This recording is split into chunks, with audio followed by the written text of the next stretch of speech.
Welcome to Talk Around Riyadh, the Wheel of Time showcast. I am your host, Joe Perry, here with my co-hosts, Jen Isgro, Tom Kokoza, and our very special guest co-host, Brendan Johnston. Jen, how are you doing? You're back from vacation again. I'm back. It was a crazy weekend of fun, but I am back and ready to roll on tonight's live stream. We have a pretty good episode to talk about today, I think. You think? You're not really sure? Yeah, I think. I want to see what you guys say before I commit. Tom, Tom, how you doing? I'm doing well, Joe. It's been a terrific Labor Day weekend here in the States. And yeah, I agree with Jen. I think we have a very, very good episode. Jen, I have to ask, why are you dressed like a chicken? Well, I'm not right now, but did you mean what I posted? Yes, I did. um, because for Sunday afternoon, there's an adult parade in Breezy Point for Mardi Gras. It's called Mardi Gras weekend, but it's And it's an obviously not adults parade? at the same time an adult parade. But I mean, no, but kids are watching it, so you can't go too far. But some people do. Um, so we dressed up as giant cocktails, and most of my cousins were in inflatables riding chickens with big glasses. So it was a play on words. I couldn't wear Ah, the blow up because I had to push my daughter in the stroller. So me and my husband Dan, obviously, dressed up in waiter outfits. So throughout the parade, we would run around and fill the cups for everybody else. So it was fun. You dressed up as whole chickens, though. You didn't dress up as cocktails, right? Is that what you're saying? Well, there was cocktails, but they were riding on chickens, roosters. Okay. There's a Brendan, how's play it on the going? first part of the word. I don't want to say it alone. We're gonna be here all night. Brendan, how's it going? How you doing? I'm good, Joe. I'm good. Everything's fine here. How are you? I'm doing well. Um, Okay. so we're streaming live on YouTube for those of you who might be listening to this after the fact as a podcast. We're going to be doing some giveaways for those of you here live, so stay tuned for that. Someone, Jen, Tom, someone, Brendan, remind me not to forget about the giveaways at some point. Maybe when sure. we start our actual episode discussion, we could do a couple of those. We got some fun things to give away. But I think right now, Jen, should we just go right into the recap? We should. So here we go. Episode 3. Wait. Cut back. Let's cut back for a second. Don't you even go. Don't even start, Jen. Oh boy. Let's take that again because I want to remind everybody that the first half of this is spoiler free. So if you have not read the books, we will not be spoiling anything from the books. When Brendan will then leave at some point, and then we'll start getting into a spoiler discussion. For those of you in chat, we're full spoilers. So if anyone hasn't read the books, don't look at chat. That means you too, Brendan. All right, Jen. All right, let's go. Do your recap. Okay. Waiting. Here we go. Take 2. Episode 3. What Might Be. Written by John McCutcheon. Directed by Sana Hamri. Nynaeve stands before the arches in the accepted test room. Shiriam, Leane, and Liondren explain to her that once she begins the testing, she has to complete it or be put out of the tower. Also, other women have died inside the arches. No big deal, though. Nynaeve is ready now. She strips down to her shift and is told she will be unable to channel in the arches, so it's a normal day for Nynaeve. The Aes Sedai channel. The way back will come but once, and she's through. She's in a field with her naturally curly hair. She sees her father, who we know is dead, and her reflection is that of a young girl. Nynaeve is holding a dangerous poisonous herb, but her father cleans her hands off and protects her before they are suddenly attacked by men from the woods. Nynaeve is only slightly stabbed before her mother shows up to save them. They run to their house and hide Nynaeve in the cellar, her father whispering words in the old tongue before he leaves her. The arch appears in the room, and Nynaeve steps through to the sounds of her parents being slaughtered above her. Back in the tower, the Aes Sedai pour water over Nynaeve and heal her stab wound. They can't tell her if what she saw was really happening. The way back will come but once, and Nynaeve is through the second arch and waking up in a makeshift hospital in the Two Rivers. Tam Althora is in the bed next to her with a nasty fever and boils. Nattie Cawthon has been acting as wisdom since Nynaeve ditched them in their hour of need. Nattie wrote to the tower for help and heard nothing, So she's been helping the townspeople painlessly pass away using that same poisonous herb from the first arch. Nynaeve tries to heal Tam, but can't. He thanks her for keeping Rand safe. Yeesh. And he asks her to stay with him for comfort, but there's the arch, so sorry, Nynaeve's gotta go. Back in the tower, she begs the Aes Sedai for help in the Two Rivers, but they just tell her she has to continue.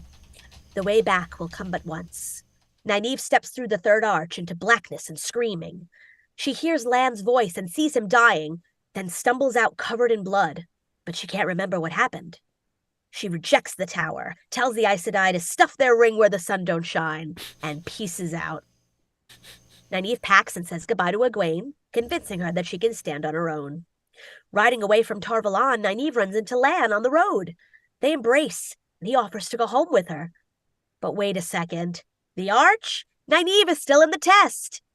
But she ignores the arch and lets it close, staying with Lan. In the tower, the arch is powered down, and Nynaeve is presumed dead. Again. Back in Atuan's mill, it's a lovely morning under the Seanchan's watchful eye. A young Damane, a Seanchan channeler, silently points out women in the crowd, who are pulled away. Alwyn speaks from atop the palanquin. The Seanchan are back from across the Aerith Ocean, and all anyone has to do is swear the oaths and bow. Easy, right? Not for Uno, whose muttering gets him pulled out in front first. He fights back and refuses to swear. Well, those who refuse to swear get a spike through the brain. Ooh. Goodbye, Uno. The rest of the group can't swear fast enough. Except for Perrin. Well, Rand visits Logan in the courtyard of the sanitarium. He tells Rand he remembers seeing him in Tar Valon and knows he can channel by the glow around him. He says if Rand wants his help, he will need some Gildanon red wine. Rand returns to the Forgate, passing a gleeman telling stories of the hunt for the horn. Selene tells him the hunt begins tomorrow, and the Queen has a large reward for whoever may find it. He looks in her bar for the wine he needs, but she says he will not find it in the lower-income Forgate, and they are off to find Rand a better coat. Egwene and Elaine stop by Nynaeve's room, but Shiriam is there packing up her stuff. Sorry, Egwene, Nynaeve's dead, so get over it. It will make you stronger. Elaine is very sorry, but Egwene doesn't want to hear it, and throws her out, sobbing. In Matt's room, Liondren has decided to let him out. She has opened his door, and she tells him Egwene is in the tower, and she needs a friend. When Matt doesn't believe her, she tells him he's not special, he's a stupid, cowardly boy who left his friends, and he does not matter to her at all. Liondren melts down what would have been Nynaeve's accepted ring. Egwene confronts her and blames her for Nynaeve's death. Egwene channels at Liondren like a big idiot, and Liondren almost fulfills my biggest wish and pushes Egwene off the tower. Not that Aguane gets pushed off the tower. No, anyone. Okay. Maybe next time. It's going to happen now that scene happened, it's going to happen someday. I know. We told you it was going to come into play, though, and it did. Yes. Finally. Liondren truly believed in Nynaeve, but she turned out to be a disappointment. Egwene basically chest bumps her and stalks away. Rand's wearing a kick-ass red coat at a fancy party, where he and Selene are passing themselves off as Outlander nobles. Rand gets an invitation to another dinner, although an older lady, Anver, warns him to be careful of the invitation. Rand just chucks it in the fire. Anver tells him the hunt is not real, and it's just the Queen's way of emptying the Forgate. Selene comes back with the wine and extricates Rand from the conversation, but Rand's suspicious of everyone now, even her, and he leaves her behind. Under a sky of fireworks, Rand delivers the wine to Logan. Logan tells him there is no way to stop himself from channeling, and the madness is an Aes Sedai lie, but he's yelling and looking pretty mad, still claiming to be the dragon. Rand knows now that this man can't help him, and he leaves. Matt sees Egwene crying in a garden, but decides not to talk to her, and I want to punch him. He goes back to his room and frees Min next door. Perrin is chained in a wagon caravan, and he awakens to a Shamael sitting with him. They are headed to Fam with Lady Surath. The Shamael gives Perrin water, because he's not so bad. But he knows about the wolf stuff. Perrin finally realizes that a Shamael is the Fire Eyes guy from his dreams, as wolves begin to howl outside and attack the Seanchan guards. The Shamael says Perrin becomes more dark the more wolf he is, and then exits the wagon. Perrin tries to free himself, but Elias busts in and gets him out, and yes, that is blood on his mouth. Min and Matt are packing horses when Min runs inside to grab one more thing. Psych! Liondren is in there, and Min has been working for her. Min is supposed to be taking Matt somewhere, but she doesn't look too happy about it. Rand gets back to his room, and Crazy Eyes Celine threatens to kill him if he ever leaves her again. This turns Rand on, so they start getting revved up, and then Rand channels. But Celine is not afraid of him, and this doesn't seem to surprise her. Rand wakes up in bed, channeling, and the roof is on fire! Everyone gets out of the inn as it burns up. Aguane tries to activate the arches, but nothing's happening. Elaine tells her this is not going to work, and she won't help her. Elaine knows all about what happened in the Two Rivers, and she does not think Nynaeve would want Aguane to throw away her future. Inside the arches, Nynaeve is married to Lan with an adorable daughter. They live in the Two Rivers, and Uncles Matt and Perrin come to visit. Matt even got a new outfit for the occasion. Nynaeve receives a letter from Aguane that she and other Green sisters are fighting Trollocs in Saldea. Suddenly, Trollocs burst in, and now Nynaeve hides her daughter in the cellar. After the fight, Nynaeve is the only adult left alive. In a burst of grief-stricken channeling, Nynaeve brings back the arch. She walks through cradling her daughter, but when she gets to the other side, all she is cradling is intense trauma. That's debatable. We're going to debate that and part. Elaine awaken to the sound of her wails. Ah, thank you, Jen. Done. What's debatable? Whether the channeling is what opened up the arch. So I don't know. I mean, on the second round, it kind of seemed like it. I don't know how else it came back. I think we. I think this a spoiler discussion. I don't know. But... I think this means we're starting with Nynaeve, since she was the very, very long cold open. What was it, like 18 minutes or something? 20 minutes. Like 20 minutes. Well, cold just open. the beginning. Yeah. Yeah. The Nynaeve portion of the show was 26 out of 63 minutes of the runtime. Thank you, Brendan, for those amazing statistics. So, can I just ask at what point did you guys realize that she was still in the test? I have that question. When Lan showed up. When she walked out of the door of the testing chamber. She walked out of that door and I'm like, what? Yeah. I'm like, are they fucking kidding me? Like, I thought they were changing it. Yeah, and then I'm like, no, she's going to go back in or they're going to go after her. And then like she goes and she says goodbye to Aguane. And I'm like, what? Wait a sec. No. I was like, is this part of the test still? And then, yes, when Lan showed up, I was like, oh, this is definitely part of the test. Right. Still. When Lan showed up, Dan said, I was like, oh my God, she's still in the test. Especially when he was like, I'll go with you. Don't worry about Marie and all that stuff. I'm like, there's no way. Like, this is the test. And Dan's like, they would never do that. There's no way. And then the arch came. I was like, yes. This is so good. Go ahead, Tom. You're eager to speak. I know. I'm sorry. I just don't want to give myself like, oh, I'm so smart credit. It was really like, I know there's a scene. No, I have no problem doing that when it's since when? When it's appropriate. I have no problem patting myself on the back, but I didn't go like, this is a trick. I went, there's a scene in the trailer where Nynaeve blows up Trollocs in the Two Rivers. That didn't happen yet, so the test isn't over. Yes. That was really like, I was like, I think there's gonna be more tests, like, and I didn't think they were gonna like, oh wow, you can just go back in. So I assumed it was like that. That was the trick of it. I actually thought the fact that like they immediately threw in Alana told me about the test. Yes, that was Rain so... told me. Like, it was such a great, like, wait, come on, let's just pull the string a little more, guys. Like, but like, how did Nynaeve? I don't know. It's like it's not from Nynaeve's brain. That information. No, I think the archers themselves, not that they're sentient, I don't think, but like I think the archers themselves like pull from the threads of reality to build these worlds. So. There you go. Oh, how did the archers? Yeah, that's what I was thinking. How did the archers know that he was with Alana? I was like, that line was for the benefit of the viewer, not to make any sense. How did the archers know that, like, our parents died? Like, I know. Well, no, that's in her brain, though.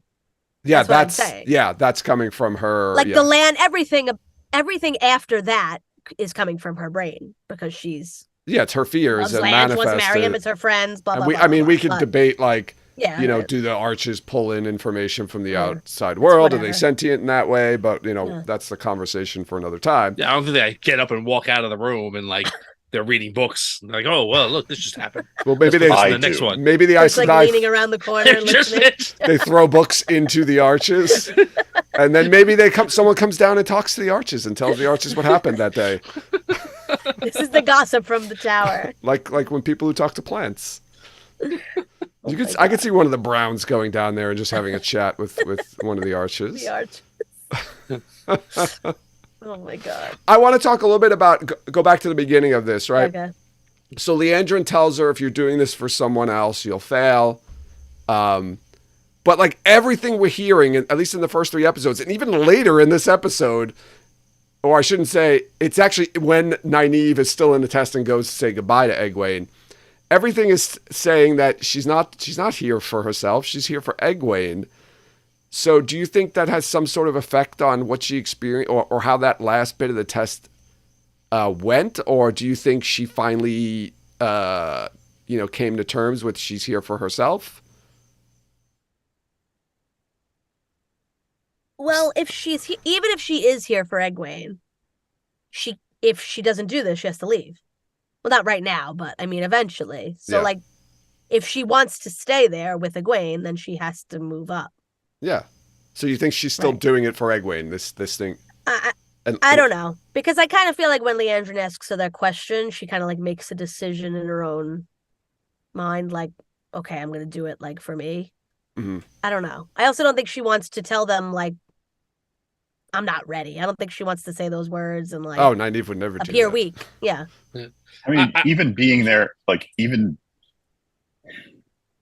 in a sense, even being there for Egwene is for Nynaeve too. Like, being there for Egwene, it reinforces the idea of herself that she wants to believe is true, Mhm. and then probably is true that she's more dedicated to the people of the Two Rivers, or at this point, the person of the Two Rivers who's around, Yeah. than she is to herself. So, like, even if she's there for Egwene, it's still kind of for her. Okay. Yeah, I definitely think there's I failed Rand. I kind of failed Matt. I'm not failing her aspect to it. I also think that if she were different, obviously the test would be different. But if Egwene went through, the second the arch appeared in the 3rd test, no matter what that was, she would have turned around and walked through. Right? The fact that Nynaeve is still like not like Nynaeve's goal in life is not to be Aes Sedai, right? And I think that's why she turns away from the arch at the end, because like the art, what this world is offering her is more appealing to her than the goal of being an Aes Sedai. And I think that's what that advice is about. I think, like, to me, the way I read it was like, this world showed her what she would do if she made the selfish choice and like thought about her own happiness. And in the end, like, that would come back to her. And that's what, like, I think that's what caused her to walk through the arches at the end. Whether she activated them or not, I don't, I guess Jen want to debate that later, but I didn't take it as her latest magic tantrum activated the arches. I took it as that's how the test was always supposed to go. Huh. And so the first time First arch was fake? Yeah, was that that's basically? I don't know. Well, I like that. That's an interesting take. I never thought of it that way. Well, the first arch was there for only a very short period of time. It seemed like it left really quickly. It didn't I know, even, but that could have just been like fully materialize. I don't think. She didn't even look. She just went. No, she didn't. No. It's so F that noise. Yeah. Which so that's a good. That's interesting. No, I like that take, Brendan. That would explain why that first arch didn't really last very long. Like it was just like a fake arch or a. But she was meant to stay there for her. She was there for like 5 years. Yeah. You know what the funny part is though about the end of 6 years, maybe. right? It's supposed to, like, these tests are supposed to be like, you don't want to leave where you are, right? Which is why Nynaeve stays in the test in the third part of the test for that long. But then like everybody's dead that she loves except for her daughter, and there are Trollocs coming. So why wouldn't you run into that arch? Like she seemed to think her daughter would be able to go with her. So like it's not that I don't think for she me was that's thinking. I she just thought feel that at all. like she just No, had she to didn't pick think her that up at all. and take her. You Where don't she think could so? just walk away. It's easier to do that than we'll turn around and walk away from her. okay. Stay here. Like, yeah. Yeah, then it's like I tried to bring her through, even though I knew Stay it wasn't here. gonna work. I feel like it would have Imaginary hit. It would have hit. Not that this was an amazing episode, and this whole test was great. I thought it would have hit a little harder. I think if she actually walked away from her daughter, right? Because that's what it's supposed to be like. You're supposed to. That's the lore, right? You have to be able to resist that and say, no, I need to go back to the White Tower. I don't think that's not in character for her. I don't think. I think for the show, I think she again would be like, well, forget that. Like, I'm out. That may be how you play it. That's not how I'm going to play. She's still fighting it. Yeah. Right? Okay. And I also just kind of took it to be like at that point, Nynaeve knew it wasn't real, that none of it was real, and that the kid wasn't real, and she was going back to the tower and in her mind the past, but she wanted to hold on to that kid for as long as she possibly could. Yeah, I like that. And that's, I mean, we can debate about what would be sadder, but it's plenty sad. Either way, Both it's like there's not a lot of air between the two choices. Yeah, no, I agree. I just want to. Jen called it out in her recap, but I wanted to point out how much I love the fact that she hid her daughter in the basement as well. Oh yeah, that was great. Oh yeah, a great Oh, my callback to God. the first test, and I was waiting. I think like really bad things were happening to her mom. Also, we didn't talk about. Yeah, that. I mean, how creepy There's was that? a lot of screaming. I was going to go back to Leave the it at that. first test, Yeah. right? How her mom's eye just between the floorboards staring down at her was so creepy. And the fact that you heard like her screaming and you hear like stabbing, that you would think to the point that she would be dead at this point, but I guess maybe other things were happening to her, like you said, and you just see the eye there staring down at her, which is Oh my God. Yeah. Now, was that the impression that I got was that Nynaeve didn't actually remember her parents? So is that No, she did. something she remembered? Okay, Right? then I was So that's I don't know, because she says in the first season in episode 4, she talks to Lan and she tells Lan that her father said this thing in the old tongue and she didn't know what it was, and Lan tells her what it means. Yeah, she tells us right right, before okay. the fight, and that's what he said to her. So at least she remembers that. Yeah, and she recognizes it. she knows what Well, I happened. didn't know- She I says didn't it know in if the it was fir- like She says in the first. She says in the first season what happened to her parents, like that they were Okay, attacked I and just they didn't died, remember. and yeah, she says that thing about what they said. So that's why So we all wonder why they changed her backstory slightly from the books in the first season. Now we know why, because they wanted to use it as part of her accepted test, which I think we had kind of thought that was what was going to happen. Especially since the stuff that happens in the book in our first accepted test did not happen in the first season, so you really couldn't use it. And that's all I'll say about that. Did you notice like right away when she went into the arches, the way she was dressed, and like that she was dressed like a little girl? I just thought her hair was different. Yeah. I didn't really pick up on the dress. Yeah, and Brendan, it sounds like you might have picked it up, but you could tell like the first arch was the past, the second arch was the present, and the third arch was the future. Oh yeah, it was very Winter Night Carol. Yeah. Yeah. So I was very excited in the present one that Michael McElhatton and Julia Oh my Howland God. showed up. Was not expecting them. Yeah, they were coming. I got really excited when I saw them on screen. Like I was like, "Oh my God!" I know. That was really cool that they brought them back. I think there was some speculation that Michael McElhatton had filmed in the second season, but yeah, that was really cool. Boy, that is a tough name to just pronounce. Yeah, like that. Well done, Joe. Is it what are you saying, McElhatton Yeah. or McElhatton? I thought it was McElhatton, but everybody seems to be saying Michael McElhatton, so I just say McElhatton. We're gonna have to figure that out. Yeah. We could look it up somewhere. Anyway, but yeah, that was very good. So we That was assume also very hard. it sounds like for her. Nynaeve is an Aes Sedai in this test because he says. Oh, I you're didn't the- think that. Well, he says you're the first sister I've seen, and she says you're Amerlin. We wrote to your Amerlin, and Oh, I didn't even pick up on that. Well, I didn't. I that's not how I took it. I mean, my question about that was that really happening? Was that, or was that just her imagine? I mean, I guess we don't know. Yeah. Or her like worst case scenario, what could be happening? yeah. I say anything. actually don't know. Okay. Because the show's different. So I don't know. Yeah. And then she's unable to channel. I'm assuming, we assume, I guess, because of Sheriam says it right before the test. You won't be able Yeah, to. they The specifically one power tell won't her. be able to do that. But that doesn't stop her from channeling in the final test. Mhm. All right, so we want to talk a little bit about that. If she wasn't supposed to be able to channel, how did she channel? She's Nynaeve. Yeah, the rules don't That's really how. super seem to apply to her. And I think that's the as correct far answer. as all the channeling goes. I think that's the correct answer. That's the only answer I would accept. The part, like the very beginning of that test, when she's like falling through the ether in that red dress, Oh yeah. I don't... like Is it supposed to be like she killed Lan? I don't know, and I'm not really sure. And if you notice, her hair was unbraided too. I noticed it when she was.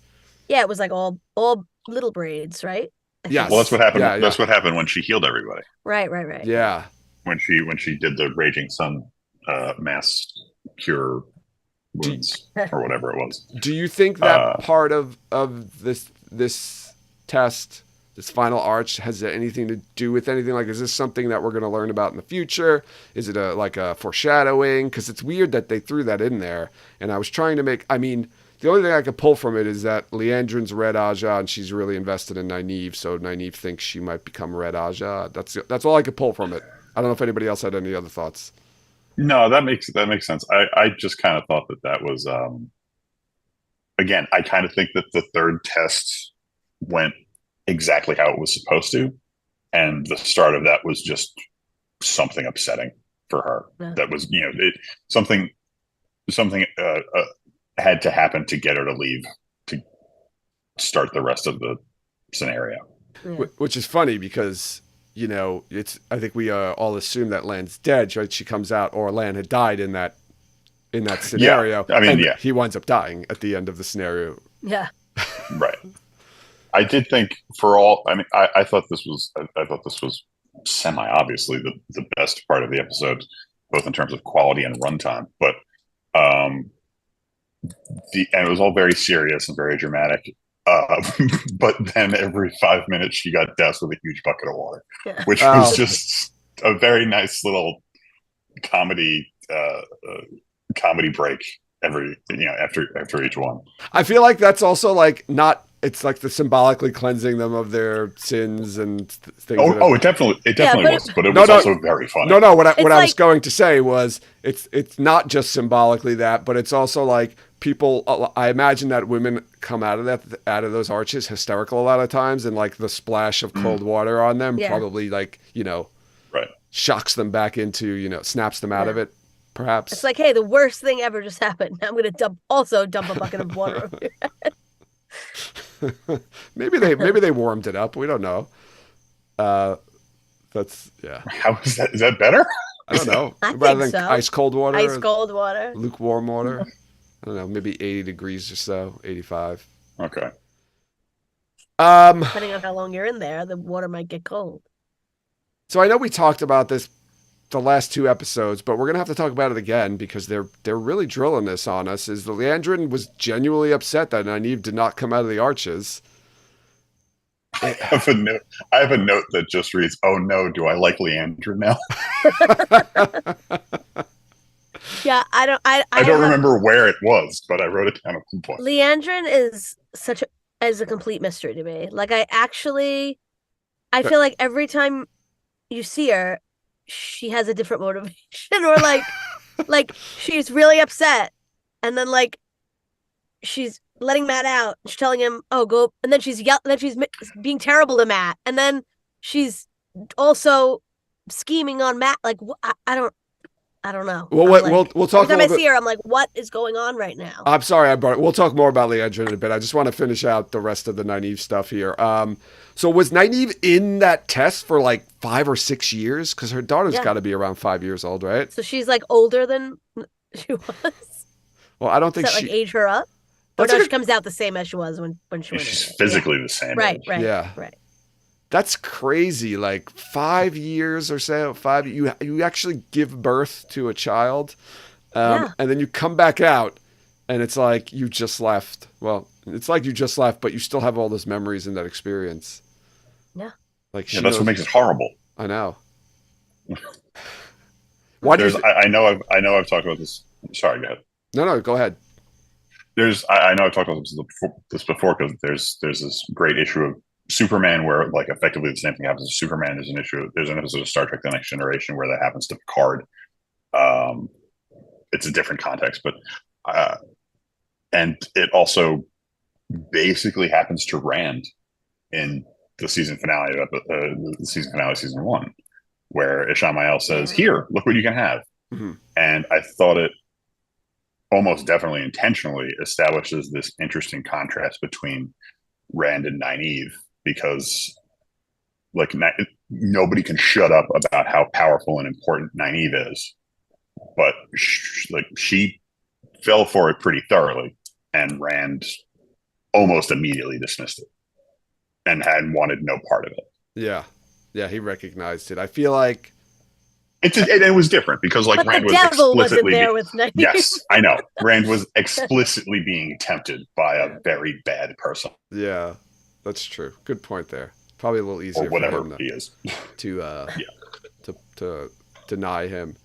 Any thoughts on Matt's clothes? Like, why did he have nice clothes? Like, why put that in there? Why not just put him in? Was it just because let's give him another outfit for once, or was this something meaningful?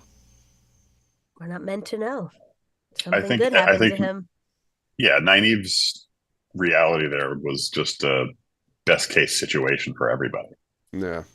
And Matt's was that he wasn't poor anymore. And Perrin's was that he was Perrin. Smiled. Yeah, I guess. Perrin was just Perrin. He seemed happy. He seemed like a happy Perrin. Did you all like Lan's long hair? Yeah, that threw me off for a second. Wearing his hair down while he was washing the dishes. Homebody Lan. What? Homebody Lan. Yeah, that was good. So I want to ask Jenna and Tom about this because Brendan, you're of the mindset that this test happened the way it was supposed to. That's the arch showed up at the end there because that's when it was supposed to show up. Jen and Tom, do you agree with that, or do you think Jen, you implied in your recap that her channeling brought the arch back. I didn't see a connection there. Well, she channeled and then the arch came back. That was the connection I saw. Well, no, she channels. Her daughter comes out. They have a short conversation. Her daughter says, "What's that?" And then she turns around and it's there.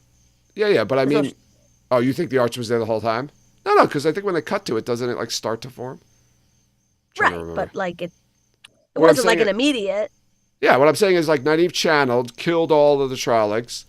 Right. Then she walks around and looks and goes to Lan, right? Okay, yeah. Or is that after Lan, right? No, she goes to Lan. She's crying about Lan. Then Then her daughter comes outside. They talk for a second. Then she says, "What's that?" And what I thought was interesting was that the daughter saw the arch, because in the other tests, we don't get any indication that anyone saw the arch. Like in Tam is right there. It didn't seem like he saw the arch. I mean, he's dying, but nobody seemed to make a comment about it. So I thought it was interesting that the daughter saw the arch. Yeah, I mean, I don't think this is a spoiler that like in the book she channels to bring the arch back. Like it doesn't happen the same way, but that's like the way back comes but once. You miss it, you miss it. So like that's why I had that in my head, so that's what I thought happened. But I kind of like Brendan's idea too. I just like, I don't know, like it doesn't, I can't think of the words. It's like the plot point for Nynaeve that like, no, the fucking way back comes but twice for me. You know, like I'm bringing it back. You know, whatever. So that's just what I assumed happened. There was a good amount of time between her channeling and it coming back, but also like the Aes Sedai thought the test was over and she failed. Like it wasn't like they're like, well, I mean, we just normally keep it over for a couple of minutes and she didn't come out. Like, well, it turned off. Right. That's like they're like it's done. Like they stopped channeling power into it. Like it's over. That's a good point. That's a big... Right. No, I thought they turn it on. Are they channeling consistently through the whole thing? Well, in the books, I think they are, but here it didn't look like it. Looks like they activated it, and then like it went like the arch closed on the other end. Which is a mark against your theory, Brendan, because it shuts down when that first arch disappears and she doesn't go through it. Yeah. Right. And I think to me like that and the dialogue to Aguane about like you're not powerful enough to turn them on by yourself. You're thinking the only person who's ever tried this before. Like it takes 3 full Aes Sedai to do this. Sure, Egwene's not powerful enough, but someone who's 10 times as powerful as her might be able to do it by herself. So yeah, I thought she. I just watching it. I thought she activated it. She's not supposed to channel in there at all. Like she did. No, I know. Right? Maybe like she channeled, and then the archers were like, "Oh shit!" Yeah. Oh wait. She channeled somebody in. Oh my god! Turn it back on. Right. Get her out. They're like flipping the books. How did this happen? the other two arches are like flipping through. Yeah. Glasses. Has it ever happened before? Let her back in. I don't know. Brendan, were you going to say something? Oh no, just whether she activated it actively. Oof. Or my interpretation that it was always supposed to go that way. Like whichever it was, it's not much like everything else with Nynaeve and her magic or her channeling. It's not really working the way it's supposed to. And there's something very different about her, which the show itself pointed out that nobody can shut up about. So like Sheriam and Liondren and Lyanna, thank you. All leaving was kind of like both understandable and also a little surprising. Like everything else about this girl has been different. Why are you just assuming that this is going to be the same? I mean, they did say like they argued that she wasn't ready, and Liondren pushed her when she wasn't ready, and yeah, that's true. It's her fault. Which everyone else seems to believe except for Liondren that she wasn't ready. Sheriam really hit Liondren hard at that over that. By the way, when she was leaving, like I hope you never get over this. Yes, or whatever. Not those words, but at that point, I was like, "Oh my god! Everything up till now has been a plot to kill Nynaeve and the arches." Like, and then she like got really mad, and I was like, "Damn it!" Like, I keep waiting. Yeah, you know what? I thought that too. Oh I was like, she's been playing her since the beginning, trying to hype her up. I was like, "Are we gonna get a smirk? Are we gonna get a smirk from Liondren indicating like this was her intention?" No, but then when everyone left, she threw the thing like it. Yeah, she was upset. Like, oh my god, I can't get a read on her. Yeah, it's driving me nuts. Yeah, I definitely. I'll say that just on that. Like, she used the word disappointed in talking about it with Aguane, and like I definitely got the impression that was not the only word. I don't know, like she felt any kind of emotional attachment to Nynaeve, but I definitely feel like she was banking on her getting out of it. Right? I think she had and I think I do think like transitioning to that Aguane scene, like she does at this point try to do the political pivot and like put her hooks in Aguane a little bit, with that trailer line. Yeah. Trailer line, which one? It's not always the most powerful. Oh, right. Oh, yes. The survivors who are something. She walked her right up to the edge. Yeah. I knew she wasn't going over, but I'm like, that's a foreshadowing for when somebody really does go over. I can't wait. There's definitely opportunities for that to happen. for sure. Joe, yeah. You want to do a giveaway? I forgot to. Yeah, let's do a giveaway. Oh, thank you, Kate. Thank you, Kate. I didn't realize we even have a super chat. I forgot that exists now. Thank you, Kate. Liondren wants Nynaeve to heal Liondren. Nice. Well, then why did she throw her out of the room? Well, we could talk. She's not powerful enough yet. Is that what it is? She hasn't been able to channel once in 6 months. Right. So yeah, I don't know. Why didn't she try to get her to heal him then? I don't understand. Well, she probably was just frazzled. Well, I mean, also like Tom said, she literally can't. Like she can't just do it. Nynaeve was able. Liondren was able to get her to channel though, so maybe Liondren would have tried. I think if that's her plan is I've got to get this girl's block broken, so that she can channel at will and learn how to actually heal people, as opposed to just throwing out bubbles of healing whenever she gets upset about something. But is that the plan because Nynaeve followed her to? I don't know. There's other yellow outshot. She just doesn't want anybody to know she has. I don't think that's the plan. Yeah, she doesn't want. No, she didn't bring any Aes Sedai to heal because she doesn't want anybody to know about it. Now that Nynaeve saw him, she's just like, oh well, I might as well just try. In theory, like Moiraine knew about him, so Moiraine could have healed him. But I don't think Liondren will want Moiraine near can't. him. Like Liondren can't. Well, he's also just old. I don't think he's right. ill. I don't think he's ill. Well, no, Nynaeve says something. No, Nynaeve says something about brain. She mentions like a specific disease. He's got he's got an illness. I'm not saying he doesn't, but his main illness is he's old. Like he's going to die of something, right? I'm sorry, Brennan. Diagnosis. He has an acute case of having been alive for 90 years. Like it's not something that you can heal. Yeah.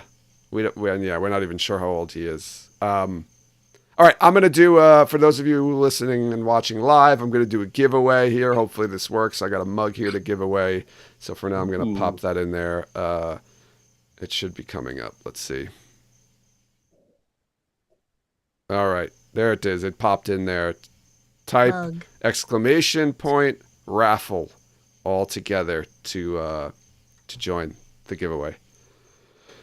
All right, so let's move on over to, how about we talk a little bit about Egwene and Elaine, since they have not too much to talk about. How about that scene where Sheriam tells Egwene about Nynaeve's death? How cold was that? Just gonna say it. She's dead. She's not coming back. Your grief is your own. I don't even know what that really means. Like it means don't come bothering anybody else. Like exactly. Like cry in your room at your own time. Yes, it means yes. Your grief is your own means like you don't need to share that shit with us. Yeah, you don't need. It's similar to what they said to Nynaeve when she came out of the first two arches. That's your own deal. Yeah. Don't put that on anybody else. Leandra kept saying that like somebody was saying. Most girls don't like to tell people what they see in the arches. Well, yeah, I think we don't want to know about She's like, your experiences are your own. She's like, shut up. We don't want to hear Save it. I don't want to hear it. I don't want to hear your pain. That scene also featured like one of just an annoying thing that I think only happens in TV shows and movies, where Egwene knocks on the door and calls out to the room, and the person in the room just doesn't respond because she's not the one they're looking for. Like, she knocks on the door and says, Nynaeve, Sheriam's in there. Yeah. And she knows she's coming in, but she waits till she comes in and turns around like, oh, hey, we're, Oh, like she was surprised that somebody walked in. Like repainting. She's like, I didn't want you to find out. Like, she's like the name off the door. Scraping the name off the door. Go tell her. How did you think she was going to find out? Well, she's going to, you think Sheriam shouldn't have told her there? No, she has to at that point. But I'm saying, like, you should have went to her and told her before she walked in on you rearranging the room. I don't know. Yeah, maybe that should have been her first thing, is to go to Egwene. And she's the mistress of novices, so she's supposed to be like somewhat, I guess, compassionate. I think she's learned over the many years that she's been alive. I mean, if Aes Sedai lived for a very long time and she has gray hair, she's probably very, very old. We don't know. But she probably learned, look, the best thing to do is just get it over with. Right? Nothing I say is going to make this easier. I know. So let me just say it. Yeah. Take your time. Be upset. by yourself. She's probably had Then this get back to work. conversation before. Also, they've said like they say very clearly, some girls go in there and don't come back out. Yeah. This might well just be standard procedure. Yeah, I agree. I mean, it's a school. They've got policies. Yeah. A school where people die all the time. Look, this is very similar to the women's circle testing in the first episode. Right. Look, you know, we didn't know if you were coming back or not. Like, a lot of women just bash their heads on those rocks and then the wolves eat them. look, this is the world we live in. Let's not get into this again. We did like 15 minutes on that in the rewatch of episode 1. I do like Egwene's comment to Elaine as Elaine's trying to like cover. She's like, I don't even know you. Get out of here.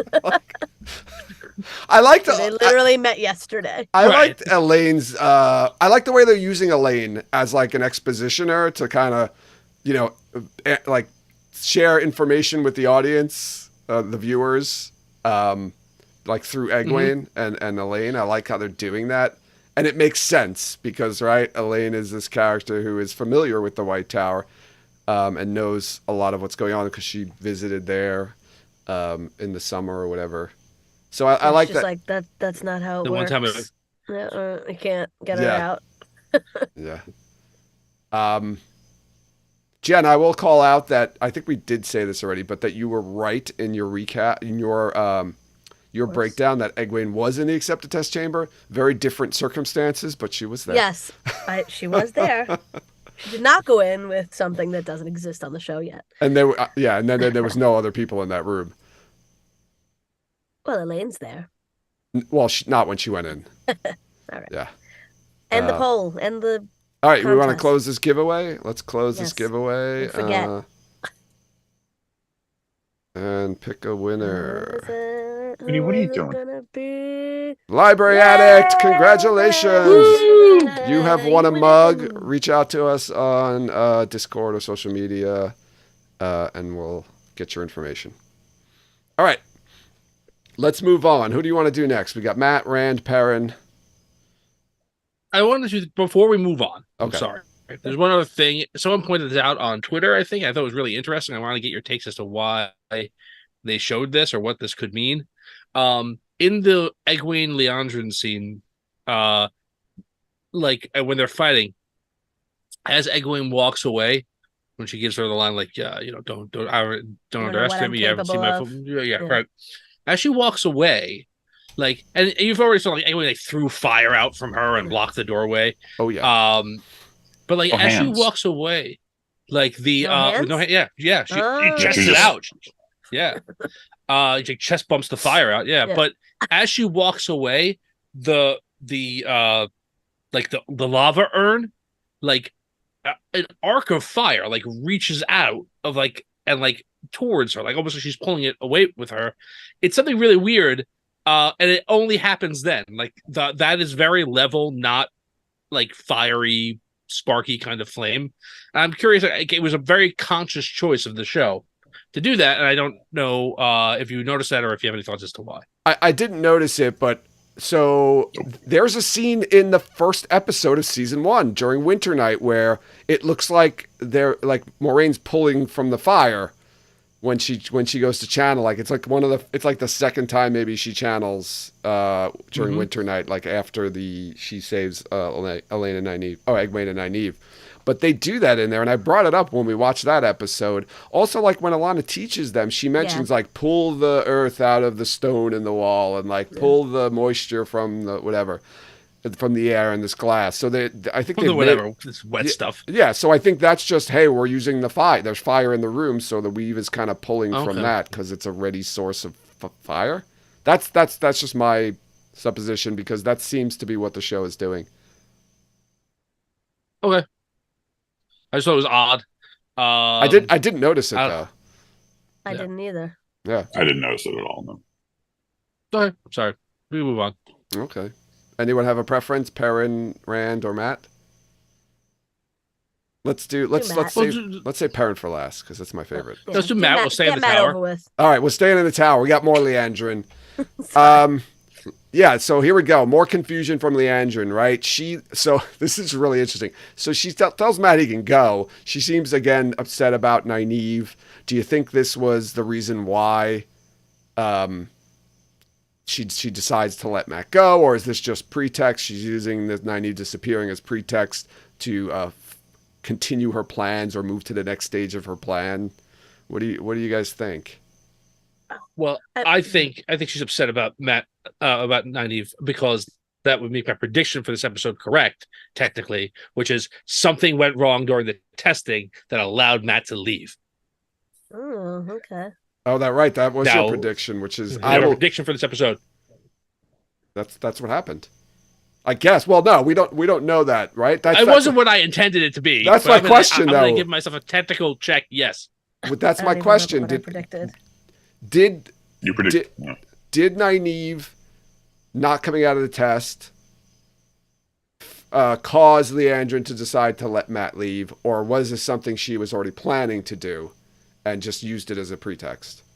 One way or another, Nynaeve not coming out of the test convinced Liondren to let Matt go. Whether it's because she was just disappointed and upset and felt bad and didn't want to deal with Matt's bullshit anymore, or because it screwed up her plans and she's pivoting to a new plan that requires Matt to be out. Either way, it caused her to let Matt go. I like that. Which is a setup anyway. So yeah. I thought she was being nice when she first let him go. But then when you find out later that, like, no, he's got to go somewhere specific for some specific reason. And, like, it doesn't make it, like, it makes sense that what Brennan just said, like, okay, new plan or the next phase of the plan, moving on to doing this. Which means that, like, she probably was captured in there, though. Well, that's was ever captured at all? That's the question I had, too, is that, yeah, that's a question, too. But he also really walked out without Min. He was out. Yeah. Yeah. He went back to get Min. Yeah. Yes. So what was the real, was Min just going to, like, run into it? Like, how did they know that he would go back and get her? He left the first time he left. He was not intending to, at least I don't think. The first time he left, he was not intending to leave the tower. The first time he left, he went looking for Aguane and found her and realized or decided, you know what, Edwin and I aren't actually that close, and went back to his cell. And that's not a joke. Like, they talk about that in the terrible episode 7 scene where everybody yells at each other about a bunch of teenage bullshit, and I hate it. Yeah. But in the first time he leaves, he's not intending to leave the tower. Mm-hmm. And I will say, I think that while, like, they're, I don't know, leave that go. Like, I do think, like, Liondren emotionally manipulates him again to almost guarantee that he will not actually talk to Aguane by reminding him that she doesn't want to talk to him, that she thinks that he's abandoned her, and that like making it like he's not going there to comfort her, he's going there to get comfort.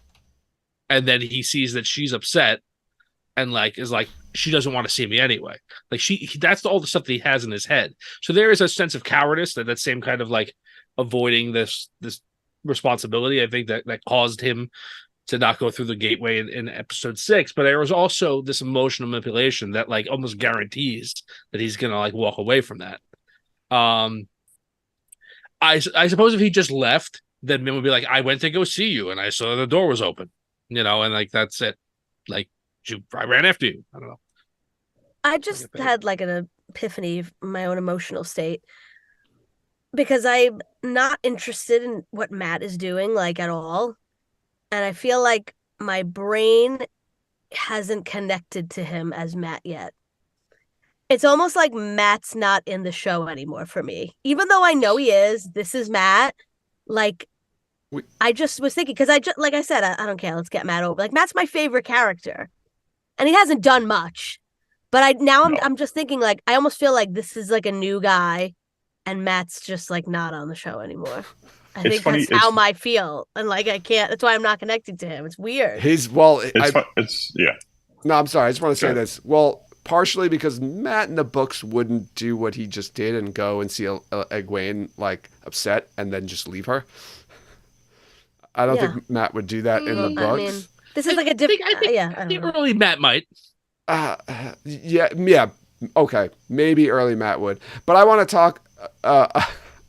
I'm sorry, I Brendan. don't know. Sorry, I had to No, I'm gonna go off get that track. out. I'm going off track because I want to talk about where Egwene was in the garden, which which just looked like the Hall of Tower set redressed yet again. Again, you think? Oh, I didn't even notice. I didn't notice. It's the same room. Throw some sand in it. It's the Waters practice ground. Wait, you think when they were all talking, that's the same room? No, where Egwene is Like crying. Shiriam? No, but was Shiriam talking to the other ones? Is that the same room too? No, The outside garden? No. I don't think so. I think they were actually outside in that one. Okay. It's actually it's hard to say. I didn't get a good look at the set. This set, the one that Egwene's sitting on the bench, this is clearly the Hall of the Tower set and the Waters practice ground set that again they redressed and just put green Waters plants in the Waters quarters. I didn't notice. I But noticed it right believe away and I got angry at it. And I'm just Look, like, man, stop using the set over and over again. you work in an office building. Sometimes rooms look exactly the same. Okay, that's what it is. The Ogier wouldn't allow it. We need to talk to like the what do Ogier you to find out. want them to do? Build a gigantic tower and fill it with people? No, just give me a Well, different Yes, set. you do. I understand that. But yes, that's not gonna yes. happen. I mean, Okay, yes, I do. All right, Brendan, we're getting a request from Dana that she wanted to hear what you were going to say about Matt. Sorry, yeah, go ahead.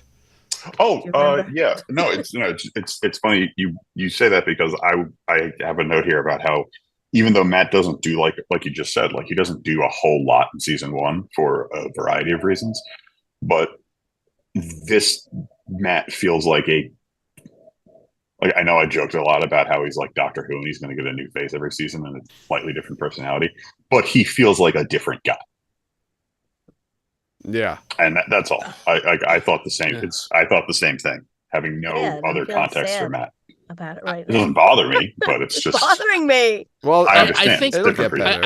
I think that might change literally in the next episode. I think he hasn't so much of Matt's personality. So much of his personality in season one is him like bouncing off of other people, jokes, snide remarks, being upset, like having like that back and forth with somebody. All he's been is a prisoner, and like Liondren's not giving him the back and forth. Like he's even when he tries to throw out a joke, she doesn't have it. I think him and Min together on a road trip, wherever they're going, whatever they're going to end up doing, I think you're going to start to see that part of him come back.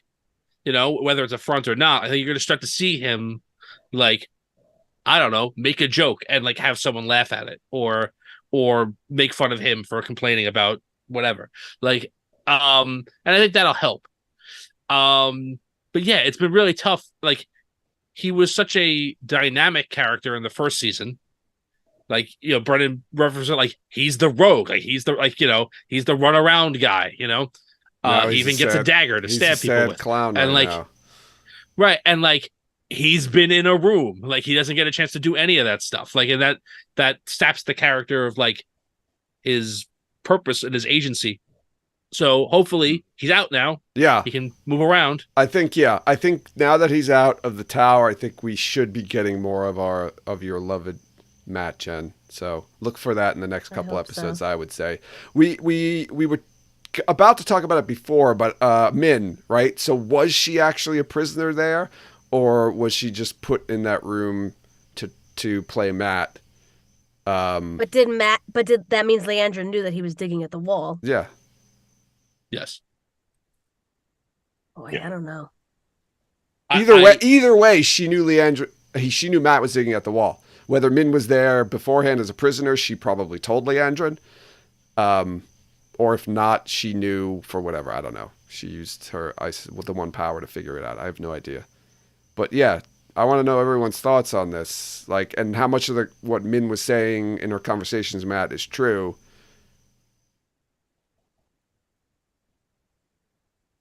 I guess I after mean- the scene. Sorry, go ahead, Jen. No, I was gonna say I think like it could have been true, like up to a point. Like Liondren saw her or somebody else saw her, and they brought her in, and then Liondren. I don't really know what she was saying. Like, after you do this, Moraine won't have a hold on.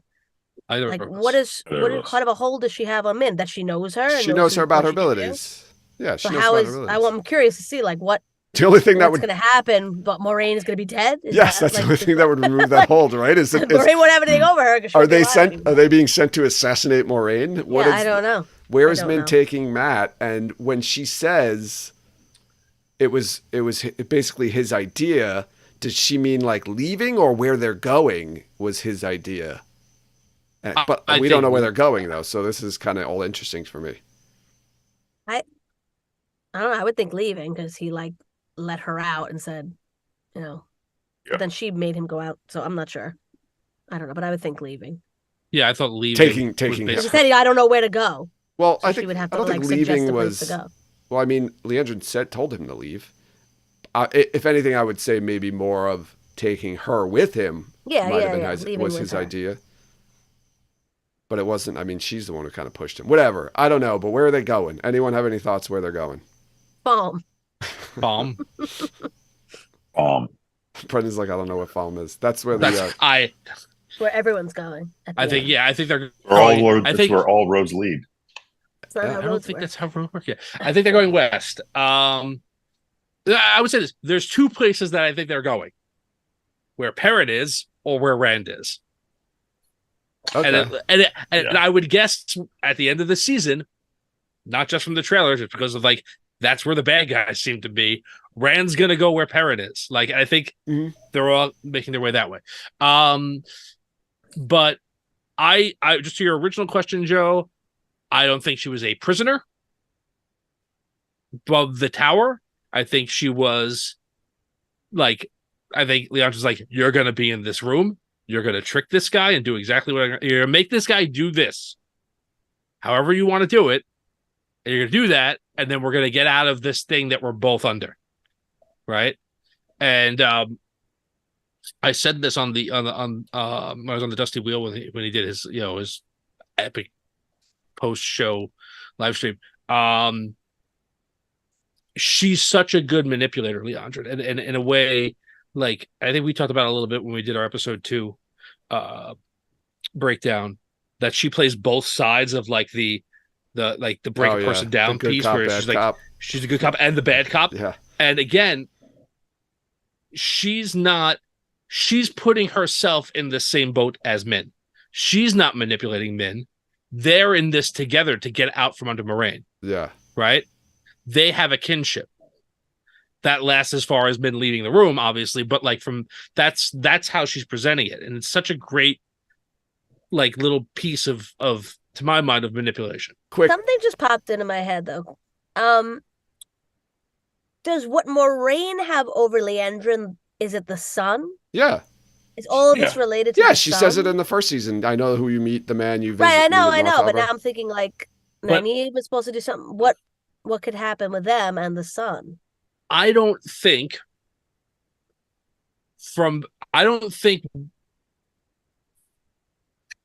that Moraine has anything over Liondren, like that's real as far as their conversations with Min go. I think that is a front to get Min to do what she wants and to make Min think she's an ally and not a manipulator. Well, I don't right? think Min She's knows. making more. Yeah, but I don't even like. My point is like that's not like. I think that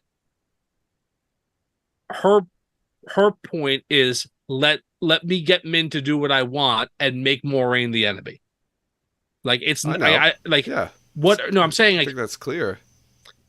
I don't think what she has over Liondren is important to that part of that relationship. I think that that's just something that Liondren's using as a tool to manipulate Min. It worked though when Maureen used it in the first season. Yeah, I think it's a real thing, but I don't know if that real thing applies to the situation. Is what I'm saying. I think. Why wouldn't it? I think what Tom's saying is what Moraine has on Liondren is real, but the nature of it is irrelevant to Leandrin's plans for Min. Right. She's just using it as a way to connect herself to Min. Right. Yeah. Oh, yeah. Okay. Yes. Yes. Thank you, Brendan. Sorry. Um, Thanks, Brett. but she was using No problem, something buddy. real, though. Liondren was. I mean, I'm sure she didn't tell her what it was. But where? Well, that's a way to not lie. Yeah. Right. Yeah. Really quick, because we still got 2 other things to talk about. Just really quick. Anyone have any thoughts on what Liondren's plans are? Like why? Where? No, absolutely not. Okay. No, not really. At this point, I'm fully expecting by the end of the season for Leander to be the protagonist, because it's just like she's like every time she turns around, it's something different. Gotcha. Okay. Let's move on to Rand. We get the scene that was released prior to the show release. This conversation with Logan.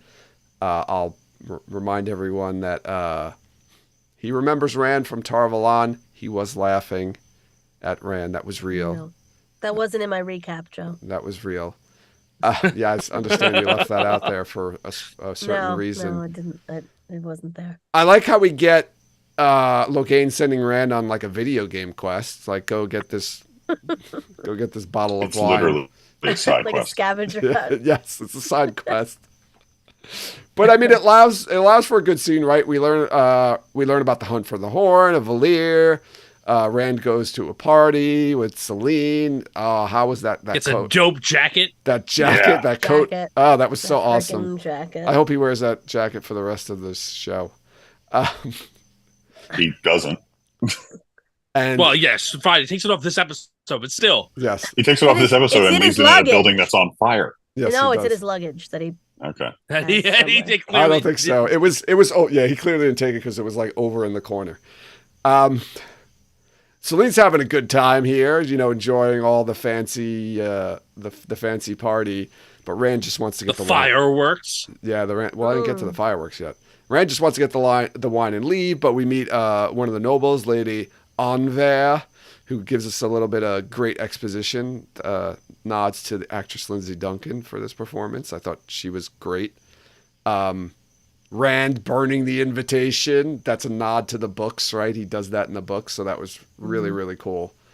Just like I choose not to answer. yes, It's kind of an answer. I don't know. yes, Yeah.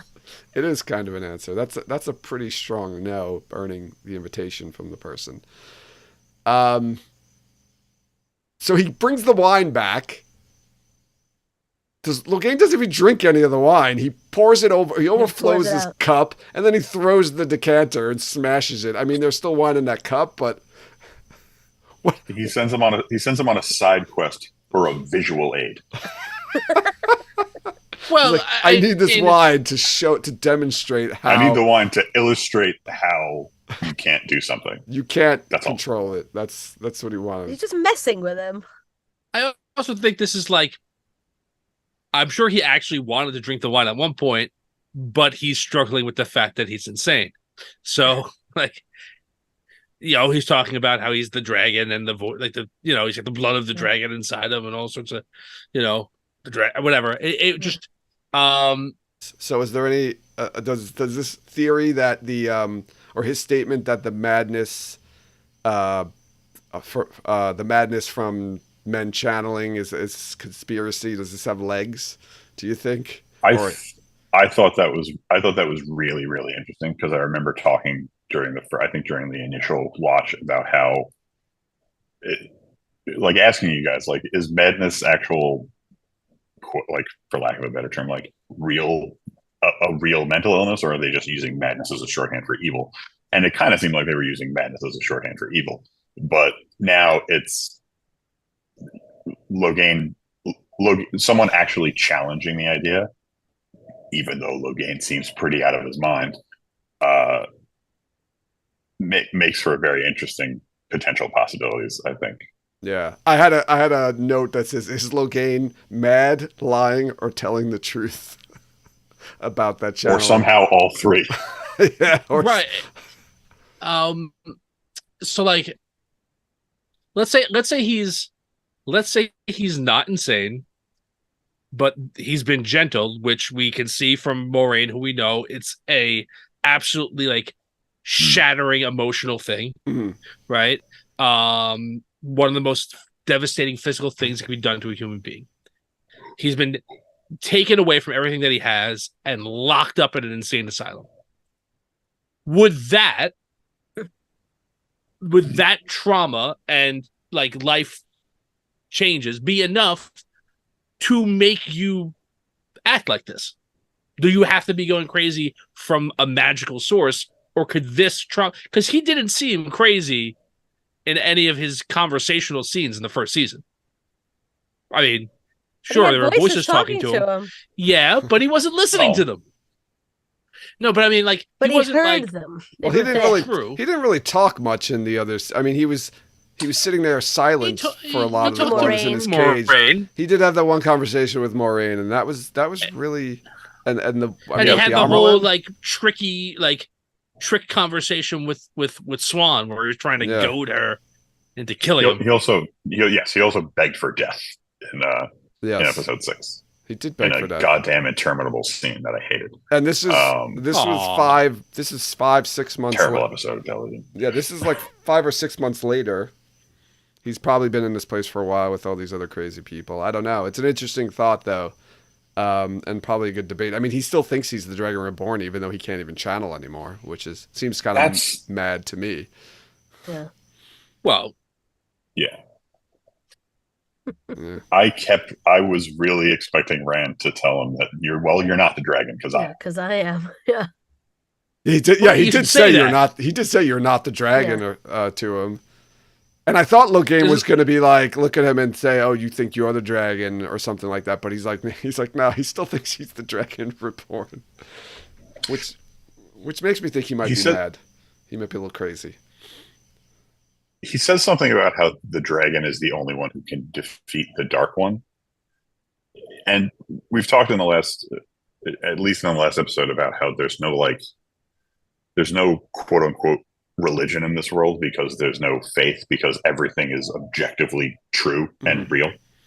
Right. So is that accurate, or is that Logan being a little just high on his own supply and thinking that he's the one who can save the world, just like Lews Therin thought that he was the only one who could do it? I will say this. Everyone believes that that's true. Okay. Yeah, that whether it is true or not is another story. It's prophesied, right? This is just from like the text of the show, right? Mm-hmm. It's prophesied that the dragon will be reborn and face the Dark One. He will be the only one who will be able to save the world, although he may destroy it. Okay. Right. So that's the prophecy that exists. Okay. Yeah. And I would, right, and based on what Ishii is saying, like in the beginning, at the ice cream social, Dark Friend social, right? Like where he's asked by one of his Dark Friend minions, like, so we should kill this guy. And then she's like, no, not yet. Like, I may be able to use him. So I guess, that's where people are at right now.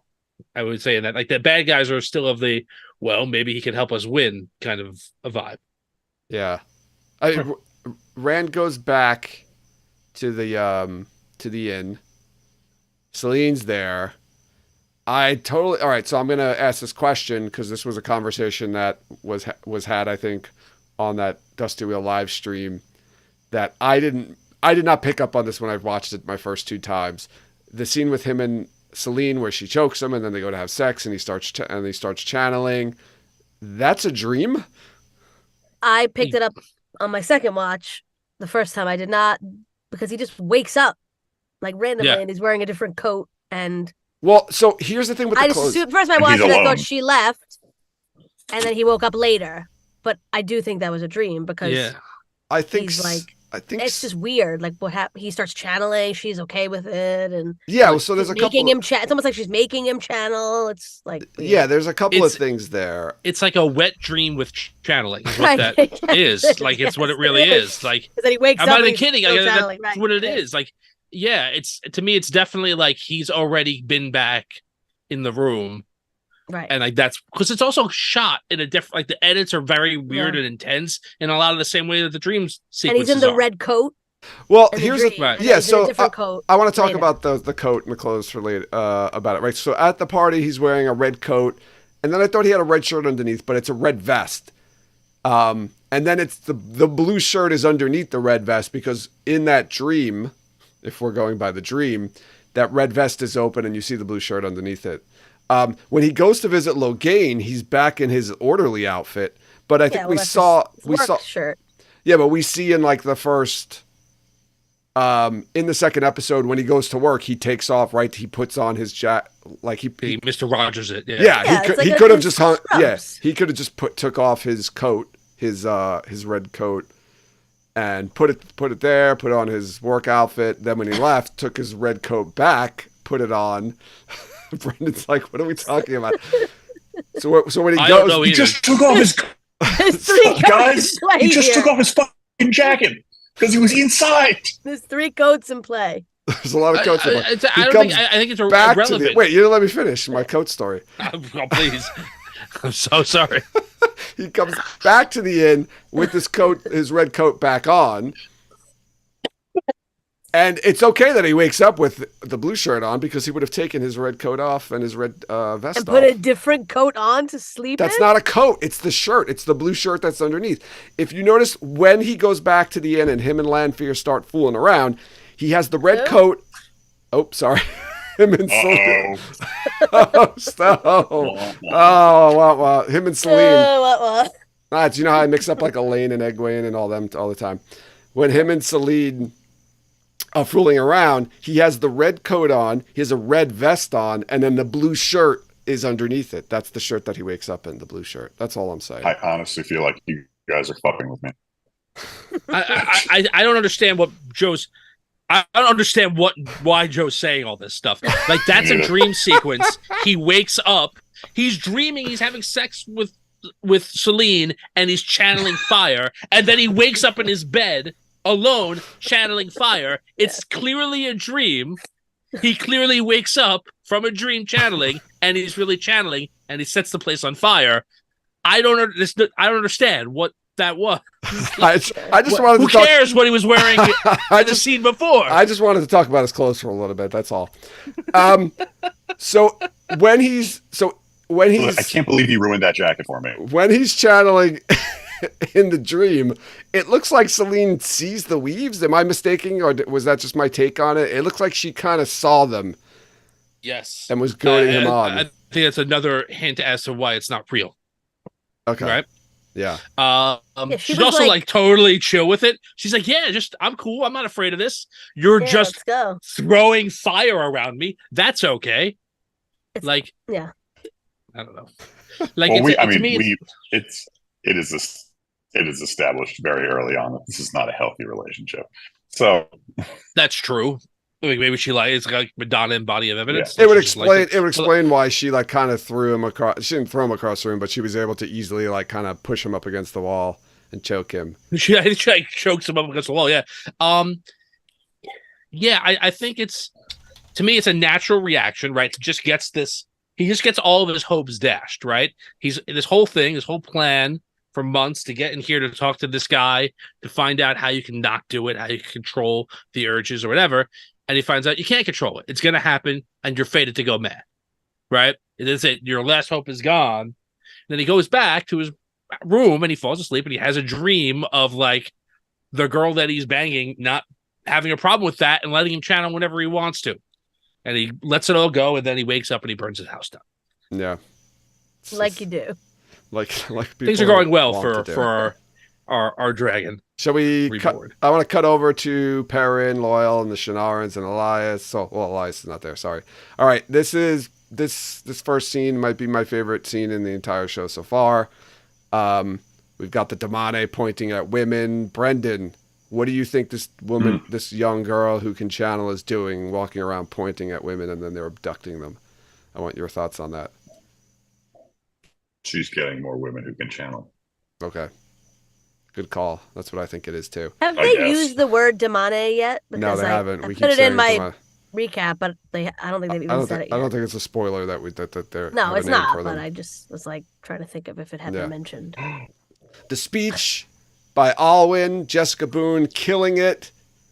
the accent. Brendan, what did Yeah. you think of the accent, Oh, her God. accent, and the soldier and Sorath's accents?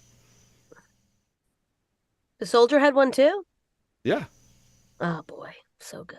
Did you notice that? Did you notice there was I did not notice any particular accent or another. Okay. You didn't Sorry. notice that they weren't speaking in the obligatory medieval English, Or any other European accent. British or European They- accent? It was clear American accents. No, it, All the Shaunsons sound like they're from America. Yes. oh, okay. No, Brendan, you weren't didn't- screaming like the rest of us? When we heard her say, "Hi, Lady I Surath." was. I was gonna No, I wasn't. interrupt you, Jen, when you did your recap and say, Jen, it's Surath. God, I was like on the couch like this, grabbing Dan's arm, like, I can't believe it! Oh my God, they're doing it! I can't believe it! Screaming. So from the books, not to the get- Shanshan yeah. are supposed to have like a southern American style accent. So like everyone was talking about like they can't actually do this. It's going to be so stupid. But they I think we kind were of gave them basically all told that American they accent. weren't doing it. And they're And not. then they did. I Well, mean, I want to be clear. yes, Like, they did. right. So, again, on if you on the Dusty Wheel live stream after the episodes were dropped, Sarah Nakamura dropped on for some points, and she said they're all American. Everyone from the Shanshan Empire has some sort of American accent, but they were allowed to choose what American accent they wanted. So they're not all from the South. Yeah. She is, but they're from different places. I think Surath sounded more like a California accent to me. She Well, only has like a few Jessica, lines. Thank you. Yeah, she's spot on. I mean, the empire from across the ocean that, has apparently a bunch of slavery issues. It's great that it's American. Yeah. And Jessica Boone, I think, is from Texas. So if these Go ahead.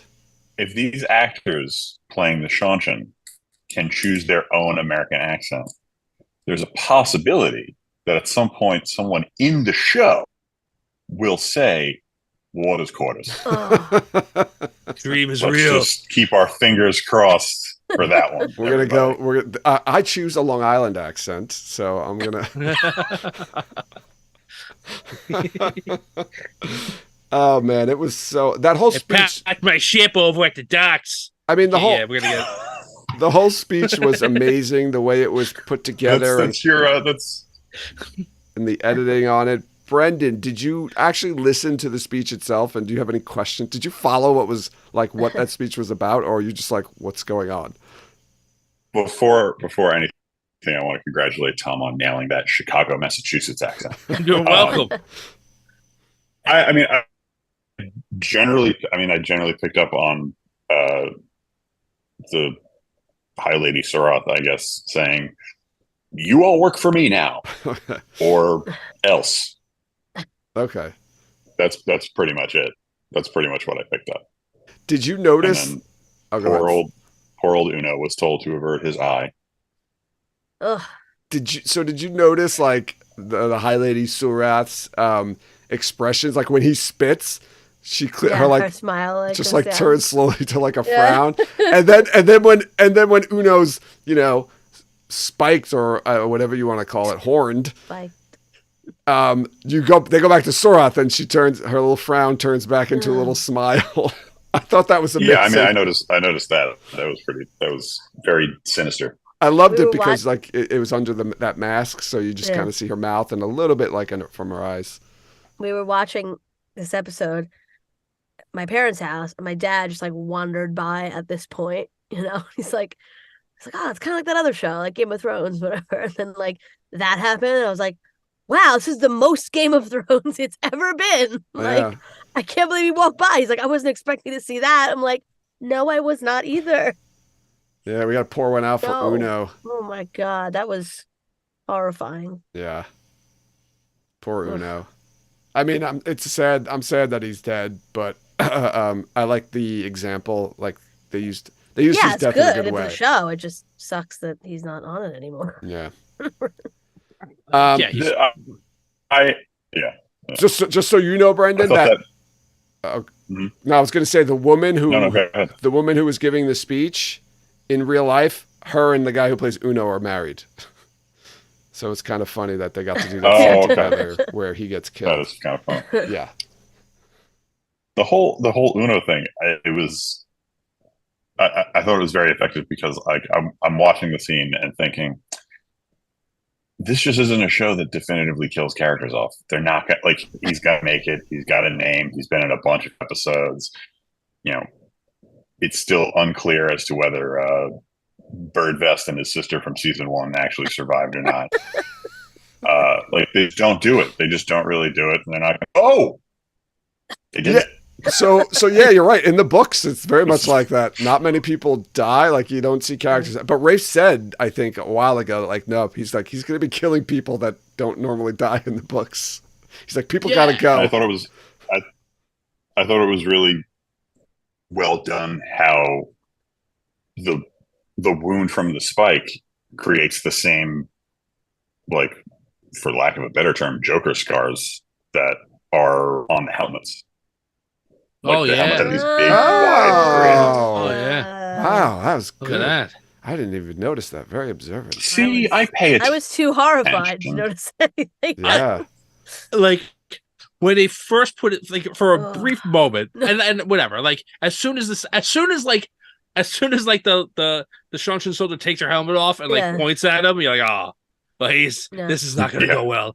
But like, he gets implanted on it, and there's like a brief second where I'm like, oh, maybe he's like Timothy Dalton in Hot Fuzz. How Hot Fuzz? And it's just where it's just like, it's only punctured the palate. He's and then they cut quickly to the side of the back of his head. You're like, hey, no, he's not okay. Yeah. Also, and I thought it was great how that happened, and Lord Ingtar and the rest of them were like, okay, bow down. Not worth it. Neil. Perrin. We'll figure it out later. Neil Perrin. God damn it. Perrin.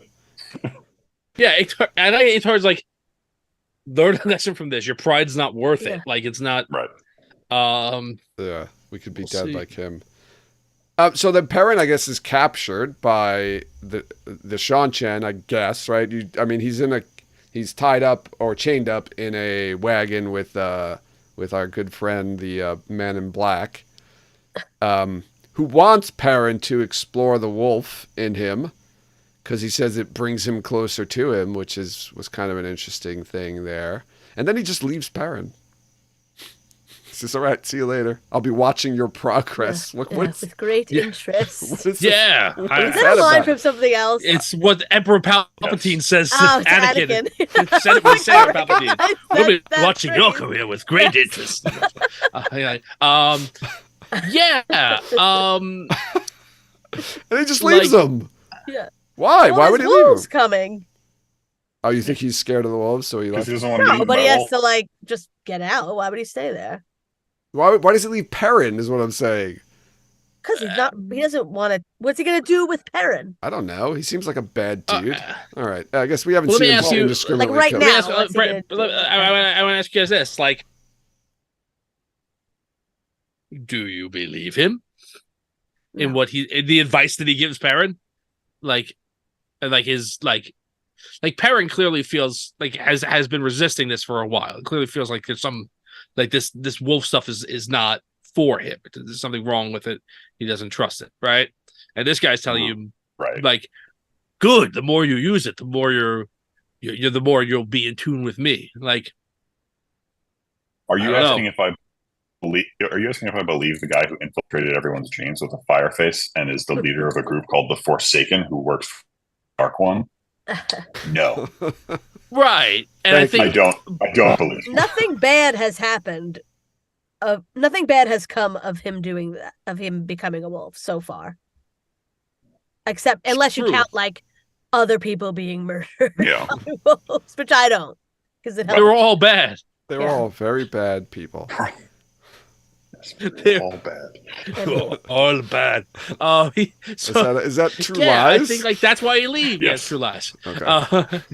That's why he leaves, because he gives the message he needs to give, Yeah. which is stay away from your special ability. Right, yeah. Don't use it, because if you use it, then you'll be bad. Ha! I'm gonna leave now. Like there's nothing else we can gain for this conversation. So if he's lying, then does that mean he's trying to scare Perrin so he won't use he won't explore his wolfish abilities because Ishamael is afraid of them. Just doesn't want him to have any special powers or you. Okay. Yeah. He does self-identify in the first scene of this season as one of the things they call me is Father of Lies. Oh yeah, when he's talking to the girl. Yeah. Yes. Yeah. Does he say Ishamael in that scene? No, does he? Yeah. He says Forsaken. Yeah, I think he does. He names himself. Yeah. Okay, he does. All right. Also, I mean, Ishamael was talking in the ice cream social about how they might have to take, like, they're worried about Rand, and Rand's out there and all this stuff, and Rand is apparently the Dragon Reborn and the only one who can defeat the Dark One. And if I'm in that position, I want his best friend to have as few superpowers as possible. Yeah. That's Like, just from a purely pragmatic standpoint. And Like, yeah. Dragon, we can handle the dragon. Can we handle the dragon and the wolf? I don't know. Yeah. The dragon's the dragon. Let's make the wolf guy less wolfy. Yeah, and then Elias apparently ate a soldier. And Yeah. and now Yeah. Or and, tore and he the says, throat out of and he one. says, I think you ripped the Yeah. then he says, go follow him, he'll lead you out. And he says, go follow that wolf over there. Parents like, he doesn't say he does say follow him. Yes. And then he looks over and it's a wolf. Yes. I was like, oh, okay. It was at that point that Grady, the dog, who was laying right behind me and making me not able to move my chair, got very interested in the show briefly. Oh, he's There sort was of a lot of barking and growling. And he was like, "Hey, what's going on?" a lot of howling. He's like, Show's great. This is dog television. Um, All right. Is there anything anyone else wants to bring up before we go to our ratings for this episode? yeah, I do think Moraine it's was not in interesting. this episode at all. yeah, Yes. I didn't miss That's it. right. We I think we That had bad? an offline conversation about it's in Rosamund's contract that at least one episode each season she's either not in it or doesn't speak. Episode 3 every season. Just I'm gonna Oh, chill yeah, for that episode. Yeah, I thought it was and technically, I mean, the actor's in it, but Land's not in it either. Right? Real Land's not in it either. Right. Yeah. Yeah, I think I think it's interesting that, you know, in this episode prior, Elias is like, that's not your pack. And in this episode, Elias is like, I'm rescuing you. That's it. Yeah. Like right. Elias is clearly saying, you are my pack, you are not their pack. Right? Is the message that I think he's giving here. Mm-hmm. So all right, yeah. Let's go to our ratings for this episode before we let I was going to call you Perrin before we let Brendan go. Dude. Who wants to go first?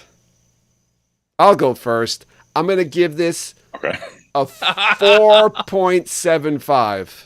Ooh. whoa. This episode was Holy moly. fucking awesome. I loved it. My favorite episode of both seasons so far. Wow, Dana. Wow. You've been knocked off the pedestal. Yeah, this beat Dana. All of Sorry. them. Sorry, Dana.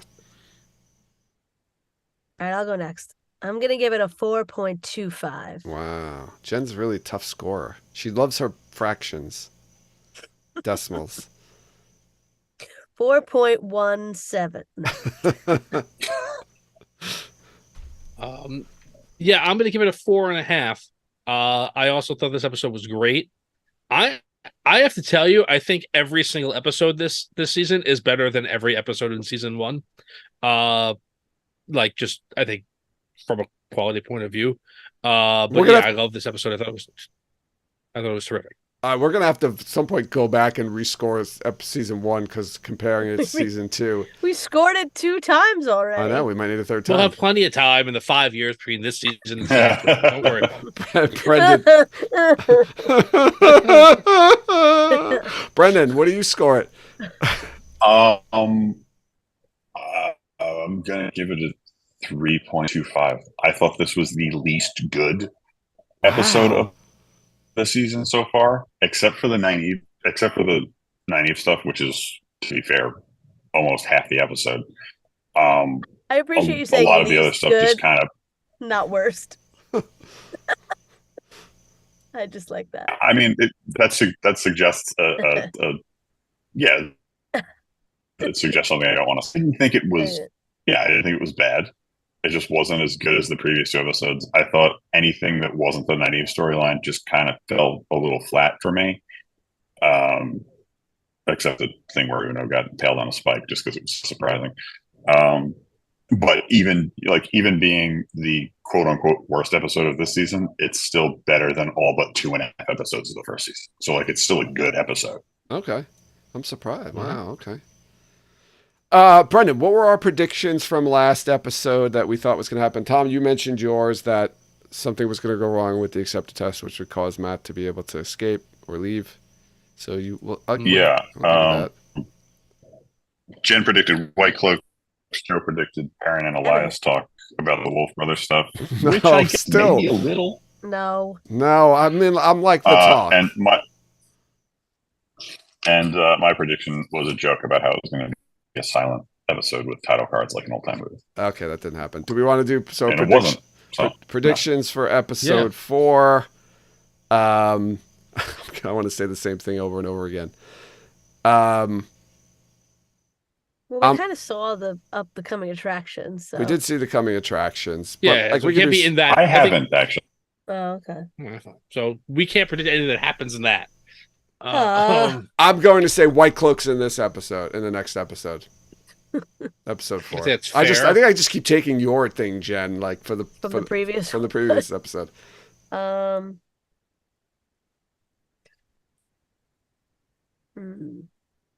Oh, well, this is kind of the same as Joe's, but I think Perrin will meet Aiel in the next episode. Okay. My pre-show coming out, I believe my episode 4 ended with Aguane.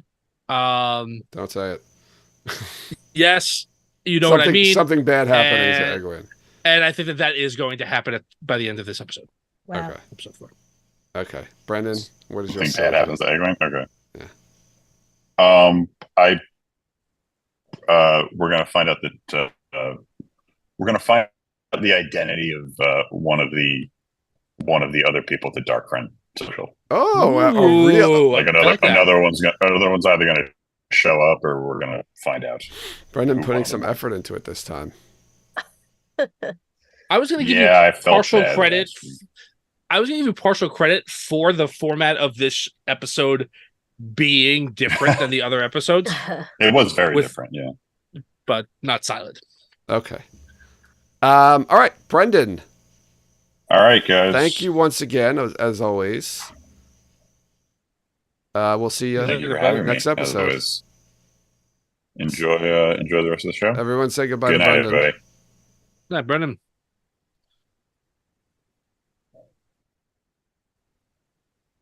Sorry. All right, we're back for our spoiler talk. We should do another giveaway before we get into it. I know that makes you laugh, Jen. All right. I sneezed over the music, but I muted myself, so I didn't ruin it. Okay. Thought you were hiding a laugh. I knew I was going to sneeze right at the minute. All right, so we got another giveaway. So we happen to have a copy. It's not actually a real copy, but we have a code for a free copy of the Great Hunt audiobook narrated by Rosamund Pike. So I'm going to open that giveaway.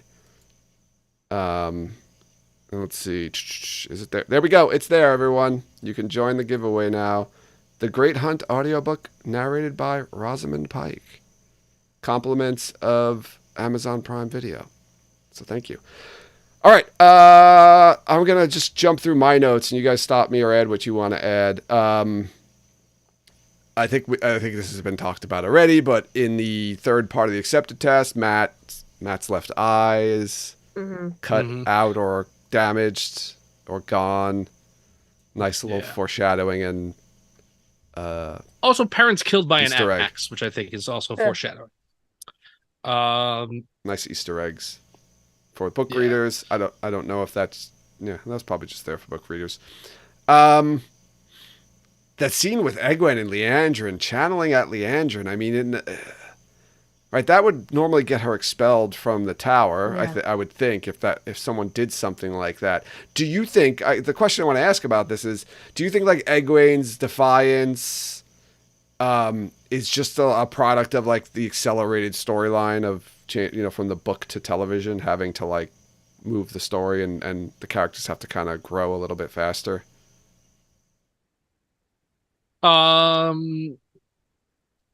I guess I think it's a product of like the certain changes they made in the episode, right? And the season so far. Like I think if Book Egwene thought that Nynaeve was dead in the tower and one of the Aes Sedai killed her, I think she would react. I don't think she would be like, "Well, I'm a novice, so I can't do anything." Right? I think that doesn't happen in the book. She doesn't have to make that choice. Yeah. And she doesn't try and hurt Liondren. She tries to keep Liondren in the conversation. I think it's a fine point. Yeah. I think that makes Liondren think of her as a potential future pawn. Right? I think that Liondren's interest is piqued by her show more than anything else. You asked early on about this, and I didn't want to say anything because I didn't want to tip Brendan off, but I definitely think there's a large potential that Liondren got instructions at the Dark Friend social to get Matt to go to Falm. And I think that is what her plan is, because they want them all there to whatever they're going to do with them. I don't know. I think if anything, if she was there, I think her instruction was to get Nynaeve and Egwene to Falm. Yeah, maybe everybody. Get everybody from the Two Rivers who's in the tower, get into Falm.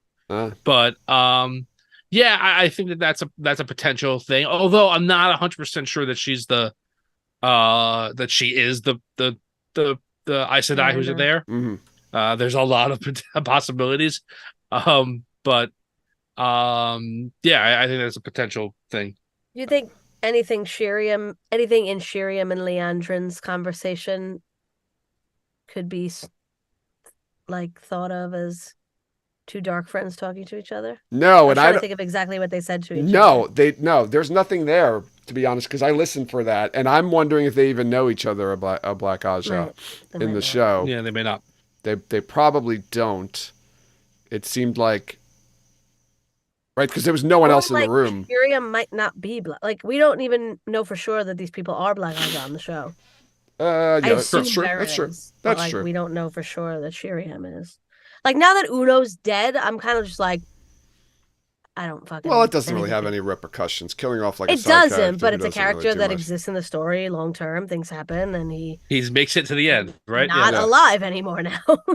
He's not on the same level as Sheriam. Yeah, it's not like it isn't. But I'm just saying, like, anything could be changed. People who aren't Black Aja could be Black Aja, and we don't know about it to throw us off. Yeah, that's true. I have a theory.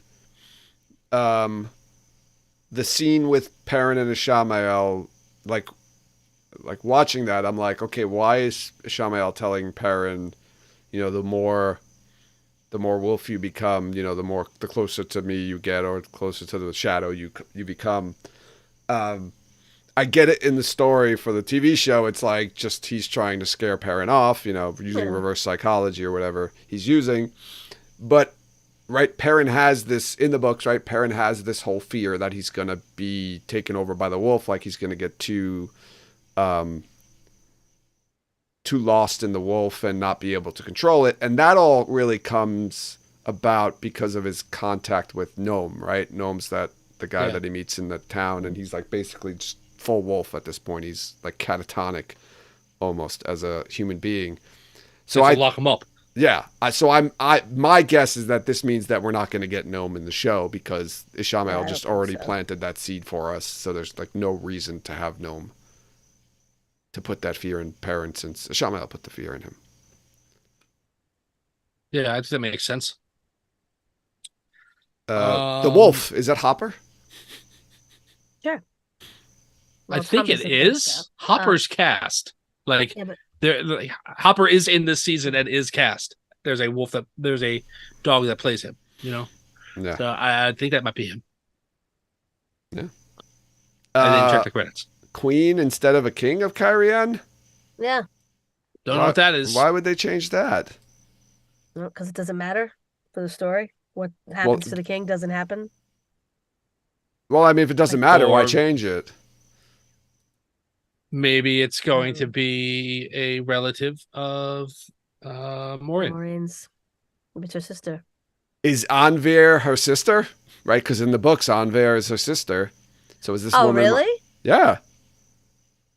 So is this woman Maureen's sister? I don't know. Some people I heard on the Dusty Wheel live stream were saying that this woman is the queen. She's just kind of playing. And nobody knows? I don't know. I didn't. Everyone knows except for Hick Rand, who just knows her as Lady Anvir, because that's what she introduced herself as. Yeah, I don't know.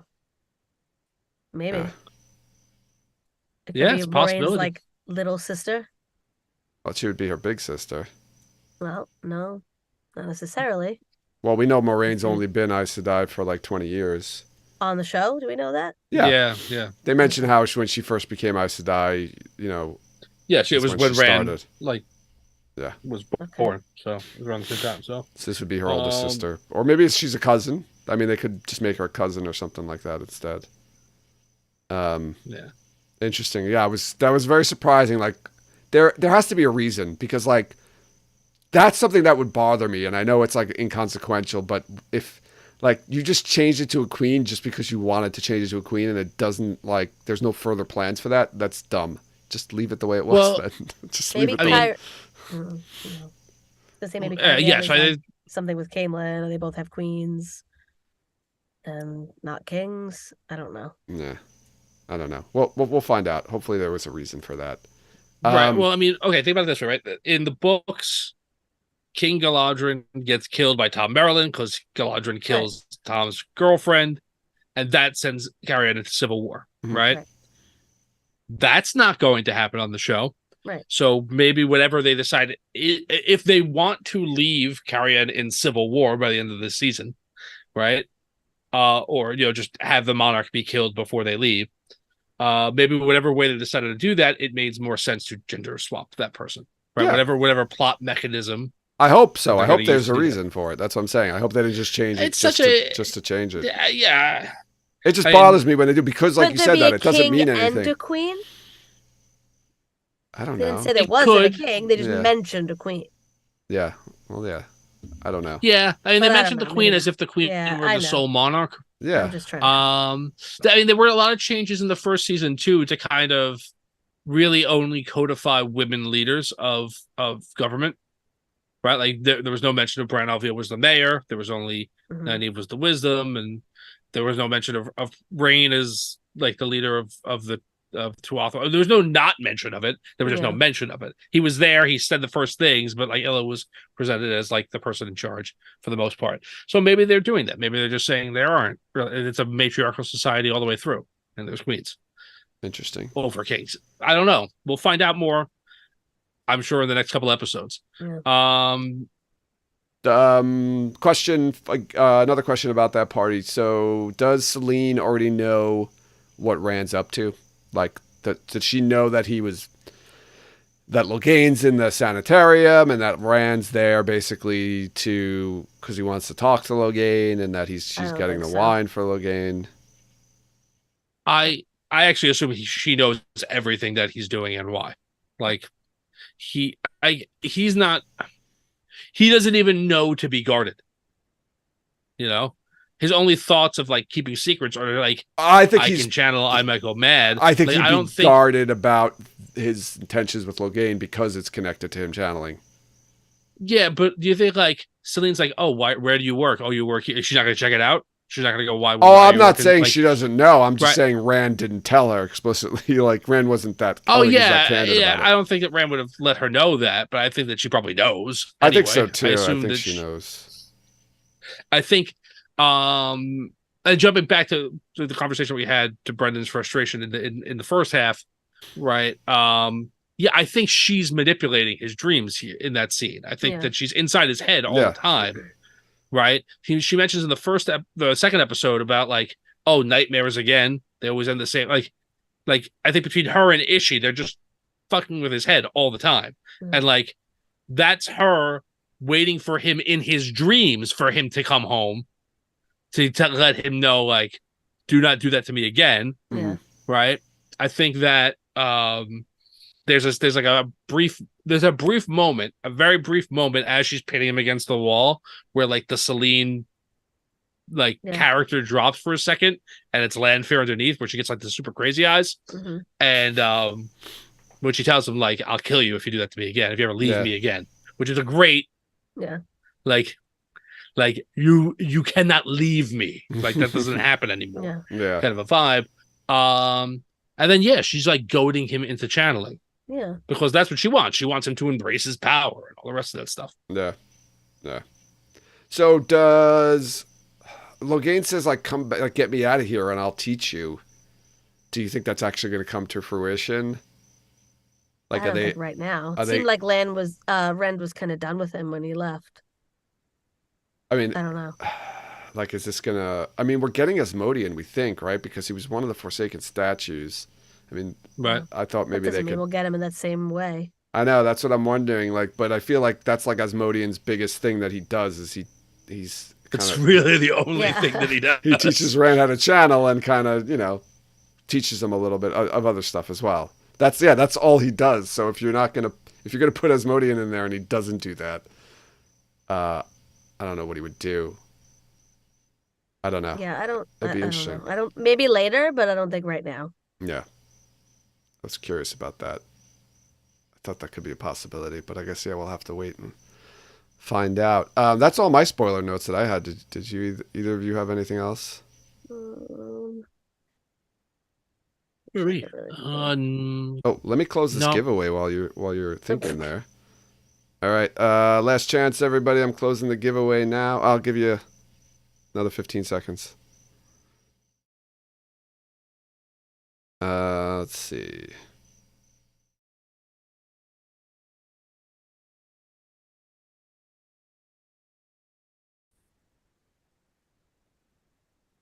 Were there any? I'm not checking. Were there any questions in chat? I know there was a question for Brendan earlier on. I just want to. We have it live stream. People are asking us questions. I didn't notice any. All right. Hey, Sean logging. Hey. Congratulations. Hit us up on social media or Discord so we can get your information and then we could send you your copy. Well, I'm not sending you our actual copy. We can just message. I think he's. We just message Sean. Well, Sean, reach out to us. He doesn't. All right. It's just easier. Okay. Yeah, that's all. That's all I had. I wish Brendan was listening to the speech. What? About Luther Pandregs. All that kind of stuff. Oh yeah, that's why I asked him about that. Yeah. Like if he was was he listening and being like, what's going on? What the hell are they talking about? So I mean, that's happening while other things are happening. Yeah. So it's hard to know. I am very, very confident that the important pieces of information in that speech will be repeated multiple times in the rest of the season. Yeah, I think so too. All right. I think this is a good time to wrap it up here. We've been going for almost 2 hours. So, Jen, do we have any new patrons to thank? We do have a new patron, Joe. Joining the Illuminators Guild, we have Eugene Cooney. Oh, thank you, Eugene. Thank you very much, Eugene. And to the rest of you guys out there in Patreon land, thank you very much for your support. We love you, and we couldn't do it without you. Yes, thank you very much. Every word Jen spoke is true. She's sworn the oaths.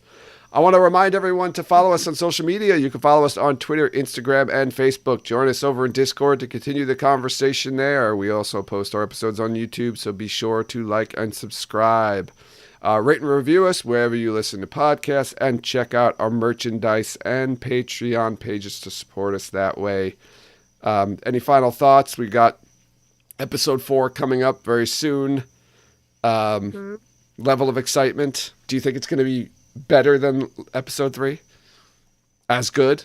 Or maybe just a little bit less good? I think a little bit less good, but I'm still excited about it. I think that there will be an action scene in episode 4 that is going to be impressive.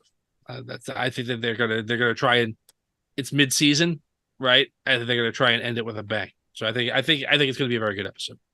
All right. Thanks everyone for listening and watching, and you'll hear us next time.